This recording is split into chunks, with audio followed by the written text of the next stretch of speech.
When confronted with the promise of unearned wealth, human rationality possesses a terrifying fragility. Mathematical logic dissolves, replaced by a collective, spreading infection. In the early 18th century, the British government faced a crushing reality. Two simultaneous conflicts, the War of the Spanish Succession and the Great Northern War, had drained the treasury, leaving behind £9 million of unallocated debt. They needed an escape hatch.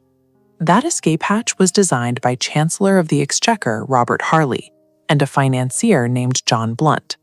Together, they proposed a highly experimental solution to manage these massive obligations. In 1711, they founded the South Sea Company. The mechanics were straightforward. Creditors surrendered government debt in exchange for shares in this new private company. In return, the government paid the company a guaranteed 6% annual interest, funding dividends for new shareholders. A paralyzed, illiquid national burden became a highly tradable, speculative commodity overnight. To justify its valuation, the company needed a revenue engine. It was granted the Asiento de Negros, a monopoly right to supply enslaved humans to Spanish colonies in South America. But there was a fatal flaw in this business model.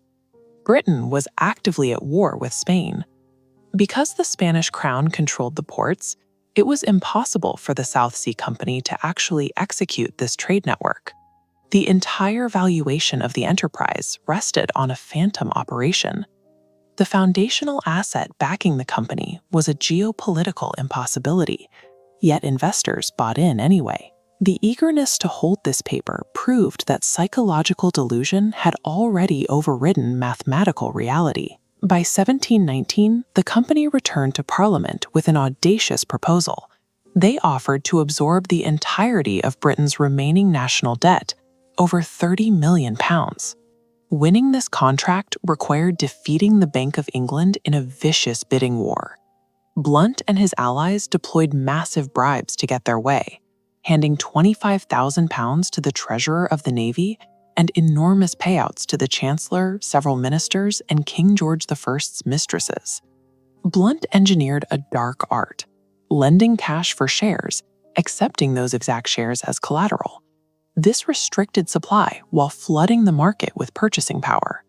Consequently, from January to August 1720, share prices skyrocketed from £128 to an astonishing £1,000.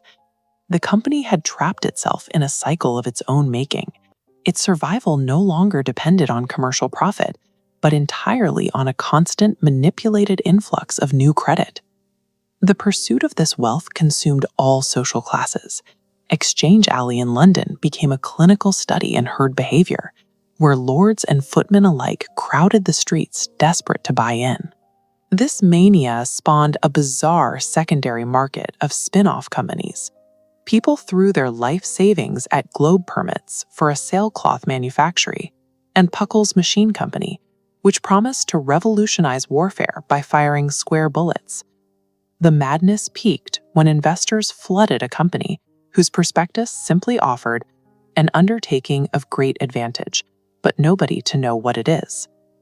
William Hogarth's social critique depicts the market as a literal merry-go-round, a cyclical trap where the crowd trades their integrity for paper wealth. Exchange Alley was no longer a functioning financial market, it was an active outbreak of mass psychological infection. In August 1720, the illusion broke. The realization hit that zero underlying value existed to support a £1,000 share price, triggering a catastrophic mass sell-off. A frantic scramble for liquidity followed. The Sorblave Company, which had acted as the South Sea's unofficial bank to finance the margin loans, collapsed under the pressure. The stock plunged back to £150. Goldsmiths, bankers, and members of the highest aristocracy found themselves entirely ruined, their vast fortunes wiped out in a matter of weeks. Even the era's greatest scientific mind was pulled into the wreckage. Sir Isaac Newton initially sold for a profit, but watched his friends grow richer, bought back in at the absolute peak, and lost £20,000, over £4 million in today's money. Newton's failure suggests that supreme intellectual and mathematical rationality offers zero immunity against a behavioral contagion. The state demanded vengeance. A brutal parliamentary inquiry led to the confiscation of the directors' estates, the imprisonment of the chancellor, and the suicide of government ministers implicated in the bribery. First Lord of the Treasury Robert Walpole stepped in to manage the fallout. He orchestrated a massive cover-up, shielding King George I and the Whig elite from facing the consequences of their corruption. The legislative trauma left a deep scar. Parliament passed the Bubble Act of 1720, a law that suffocated British corporate innovation and joint stock formation out of pure fear for over a century. 3 centuries later, the ledger entries have changed, but the underlying feedback loops of human greed remain identical. As long as the promise of something for nothing exists, human rationality will always remain vulnerable to the exact same virus.